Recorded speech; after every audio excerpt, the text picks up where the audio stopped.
There are moments in a nation's history when a single public statement changes the direction of quiet political plans. A moment when words spoken openly force power to respond.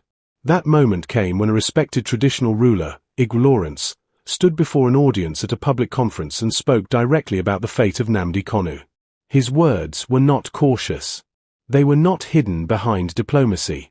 They were clear and direct. He told the nation that if Nnamdi Kanu was not wanted in Nigeria, then he should be released and sent back to where he came from, either Kenya or London. And if he was wanted, then he should be freed and allowed to face the people openly. According to the message he delivered, continued detention without resolution was doing more harm than good, not only to the man in custody, but to the country itself. That statement did not come from a politician. It came from a monarch. A man whose position is rooted in tradition, moral authority, and cultural leadership. And because of who he was, his words carried a different weight. They were not seen as campaign rhetoric. They were seen as a moral challenge. Within hours, the statement spread across political circles and social media. People replayed the video. Commentators dissected every sentence. Supporters of Kanu celebrated it as long-awaited courage. Critics dismissed it as unnecessary interference. But one thing was certain. The silence around Kanu's situation had been broken in public. And it was after this moment, according to reported developments, that Bola Tinubu decided to see Nnamdi Kanu in person. Not through emissaries. Not through legal channels alone. But directly. The decision was said to be taken quietly. No public announcement. No press briefing. No official itinerary explaining the purpose. The destination, however, became known. Sokoto, the city where Kanu was being held in a detention facility far from the political heart of the country. To understand why this decision was significant, you must understand the political atmosphere surrounding Nnamdi Kanu. 4 years, he had remained a symbol of agitation for self-determination. His supporters believed his imprisonment represented the silencing of a people's voice. His opponents believed his detention was necessary to protect national unity. The state itself treated his case as a security matter rather than a political dialogue.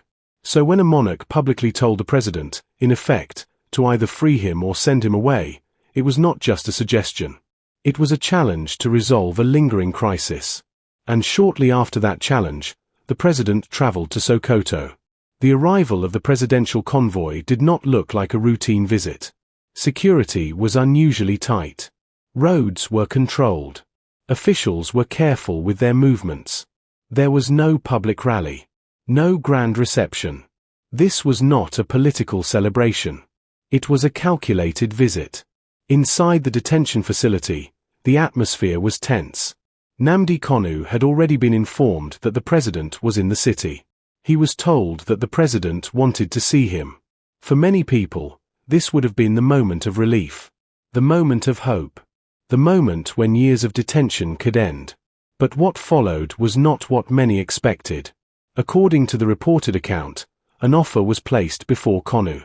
He would be released from detention. Alongside that release, he would be given a sum of money said to be 100 billion naira. The purpose of this arrangement was said to be political settlement. A quiet ending to a loud conflict. A way to calm the agitation and return the country to a sense of stability. From the perspective of political strategy, the offer made sense. It would remove a symbol of unrest from detention. It would reduce tensions. It would show that the state could be flexible. And it would prevent the crisis from escalating further. But Kanu did not respond with gratitude. He did not negotiate the amount. He did not ask for conditions. He did not seek time to think. Instead, he rejected the proposal. And in rejecting it, he returned to the same demand he had repeated for years. A genuine referendum that would allow the Igbo people to decide their political future. To him, freedom without that decision was empty. Money without that decision was meaningless. Personal release without collective choice was betrayal. According to the account, he stated clearly that he would rather die trying than abandon the demand for a referendum. That statement transformed the situation. It turned what was meant to be a private political settlement into a symbolic standoff. It was no longer about an offer. It was about principle. Outside, the presidential convoy waited. Inside, Kanu refused to come out for the meeting. Not because he was physically unable. Not because he feared the encounter. But because the condition he set had not been met. No referendum meant no meeting. Time passed. Officials waited. Security operatives waited. Advisors waited. But the door remained closed. And according to the reported development, the president eventually left Sokoto without seeing him. This is where the story takes on deeper meaning. Because this was not just a failed meeting. It was a confrontation between two types of authority. Political power on one side. Moral conviction on the other. The monarch's words had triggered the encounter. The president's journey had symbolized willingness to engage.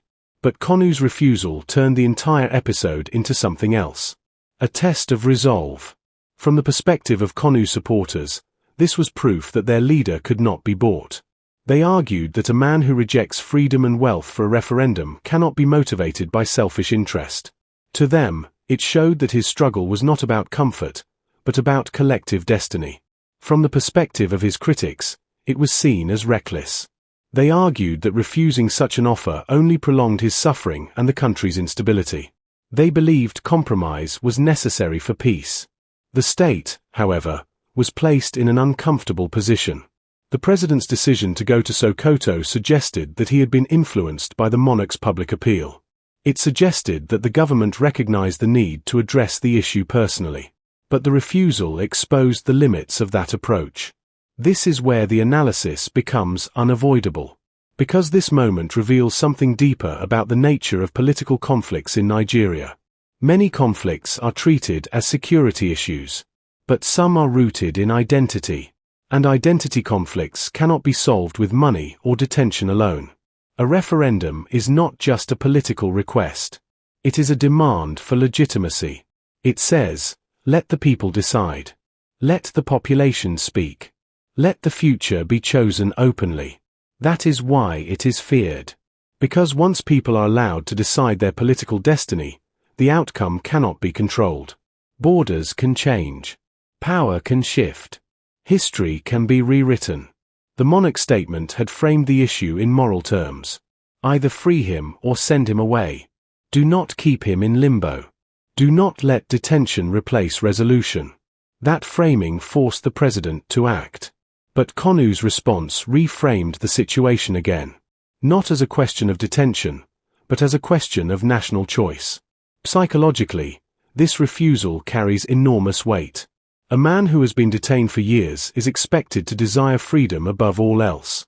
But when such a man rejects freedom for a political demand, he transforms himself from a prisoner into a symbol. His body remains confined, but his cause becomes larger. This is dangerous for the state. Because symbols are harder to control than individuals. You can imprison a man. You cannot imprison an idea. The president's departure from Sokoto without a meeting has now become a political image. Not in photographs, but in memory. It suggests an unresolved conversation. A question left unanswered. Public reaction reflected the divide in the country. Supporters praised Kanu's firmness. They said he stood for something greater than himself. Critics accused him of arrogance. They said he chose pride over peace. Neutral observers expressed frustration. They asked why such an opportunity was wasted. They asked whether peace must always wait for perfect justice. The monarch's original statement now appears prophetic. He said either free him or send him away. Instead, the situation returned to silence. Kanu remained detained. The president returned to Abuja. The question remained open. And that question is larger than any individual. Can a nation hold together without addressing demands for political choice? Can unity be sustained without consent? Can detention replace dialogue forever? For Kanu, the issue is not prison. It is political destiny. For the state, the issue is not one man. It is national stability. Both sides believe they are defending something fundamental. And in between them stands the monarch's voice, echoing through public space. A voice that did not call for violence. A voice that did not call for rebellion, but a voice that demanded resolution. This is what gives the story its power. It is not about secret deals alone.